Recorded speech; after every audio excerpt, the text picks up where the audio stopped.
The world of ants is a mysterious one. In fact, we're learning more about ant colonies all the time.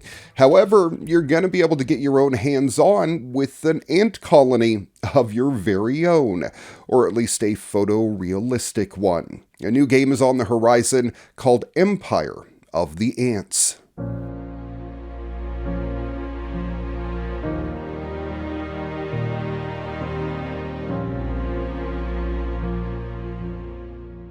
Publisher Microids and developer Tower 5 just dropped a trailer, and these are perhaps the most photorealistic ants ever seen in a video game.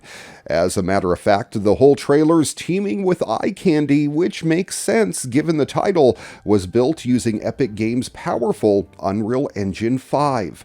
Plus, it's not just one or two ants on screen. As in-game footage shows, hundreds of the little buggers doing their thing, complete with a photorealistic forest down to the pebbles and dirt on the floor.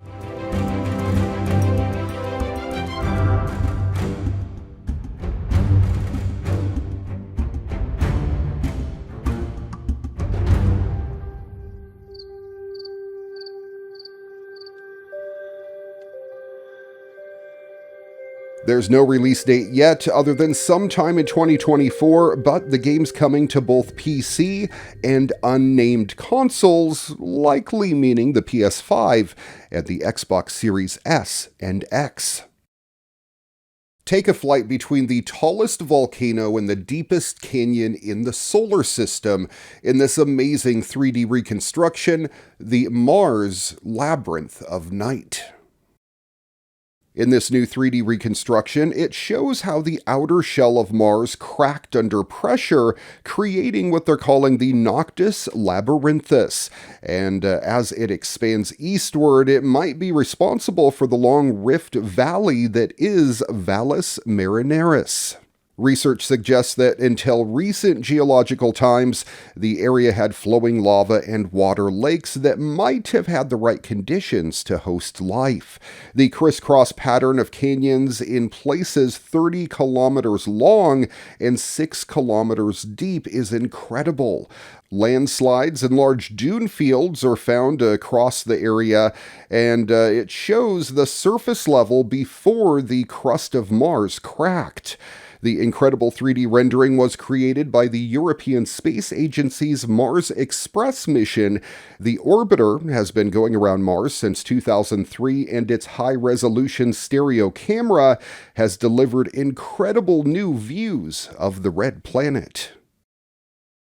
Bully was a game from the mid-2000s, I want to say, from Rockstar Games. They were the same people that created Grand Theft Auto. And it was a very Grand Theft Auto-esque game. It was an open world where you could do many things, but instead of foul language, guns, and vehicles, you got bubblegum slingshots and skateboards. It was centered around a teenager who just started going to a private school and was encountering many bullies in his travels. Now, it seems a Rockstar Games employee maybe has leaked that Rockstar Games is now developing Bully 2. Fans of Bully have been eagerly awaiting news of a sequel for what seems like an eternity. Rumors of Bully 2 being in development have been circulating for years, yet they have constantly been met with skepticism and uncertainty. The latest twist in the long-standing saga comes from a report by comicbook.com. There, they showed a LinkedIn profile belonging to an individual claiming to be a former Rockstar Games developer. According to the profile, Bully 2's development supposedly began back in 2008, 2 years after the original game's release. This revelation raises doubts about the project's status and authenticity, leaving fans in a state of suspense. While the authenticity of this developer's claim regarding Bully 2 remains in question, the larger Rockstar Games landscape offers some insight into the challenges of bringing a new Bully game to fruition. With other projects like GTA 4 remasters, Red Dead Redemption announcements, and the highly anticipated GTA 6 dominating the development pipeline, the waiting time for a new Bully game could extend into the realm of decades. For those who can't wait to revisit the original Bully, there is good news, however. The game was re-released as a classic title for PlayStation 4 in 2016, and is also backwards compatible with modern Xbox consoles. This allows both longtime fans and new players to experience the magic of Bully's schoolyard adventures. And as soon as we hear any concrete words on Bully 2's development, I'll be sure to pass it on to you here on your weekly tech update. Apparently, Paramount Plus isn't doing as well as we once thought, if they're going to let one of their Star Trek shows go. That's exactly what has happened. Star Trek Prodigy has been canceled, but there is good news. Netflix has picked it up for a second season. Kevin and Dan Hagman developed the series along with Alex Kurtzman. Thank you to our incredible Star Trek Prodigy fans who championed not just a show, but a community that's always been connected by the belief that we build a better future together. This came from Kurtzman and the Hagmans in a joint statement.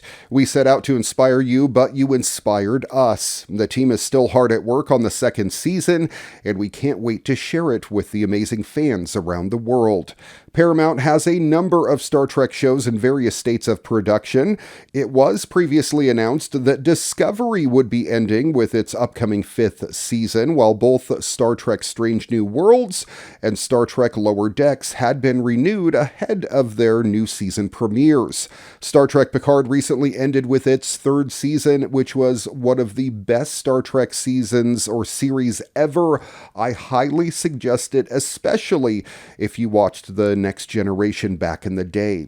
While a Section 31 streaming movie event starring Michelle Yeoh is still in the works, and a Starfleet Academy series is currently in the works too. In fact, we got an update on that not too long ago saying that the writer's room was back in business.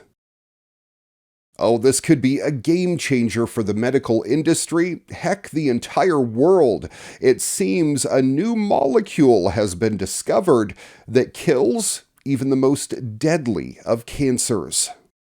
In a very small trial done by doctors at New York's Memorial Sloan Kettering Cancer Center, wherein the patients took a drug called dostarlimab. Yep, that's what I said. They took it for 6 months. At the end of their trial, every single one of their tumors disappeared. Now, in another breakthrough, a new compound synthesized by Dr. Jung Mo An, a University of Texas at Dallas researcher, has been found to kill a broad spectrum of hard-to-treat cancers, including triple-negative breast cancer, leaving healthy cells unscathed. The paper says, quote, he exploited a weakness in cells that were hitherto not targeted by other drugs. The study, which was carried out in isolated cells, both in human cancer tissue and in human cancers grown in mice, was published in the journal Nature Cancer. An, a co-corresponding author of the study and a UT Dallas associate professor of chemistry and biochemistry in the School of Natural Sciences and Mathematics, has been working on a small molecule that targets protein-protein interactions in cells for more than a decade. In his current research, An and his colleagues tested a new compound he synthesized called ERX41 for its effects on breast cancer cells, and that's when Deadpool was created. I'm sorry, it sounded a little too much like a superhero movie. I really do hope this is a real and true and factual thing, and this could help the world in the future. The ERX41 compound did not kill healthy cells, but it wiped out tumor cells regardless of whether the cancer cells had estrogen receptors on said. In fact, it killed the triple-negative breast cancer cells better than it killed the ER-positive ones. ON is a joint holder of patents issued and pending on ERX-41 and related compounds, which have been licensed to the Dallas-based startup Itira RX, a company co-founded in 2018 by ON and others. The company has announced plans to begin clinical trials of ERX-41, which offers the hope of effective new treatments, and we'll be sure to keep you updated here on the program.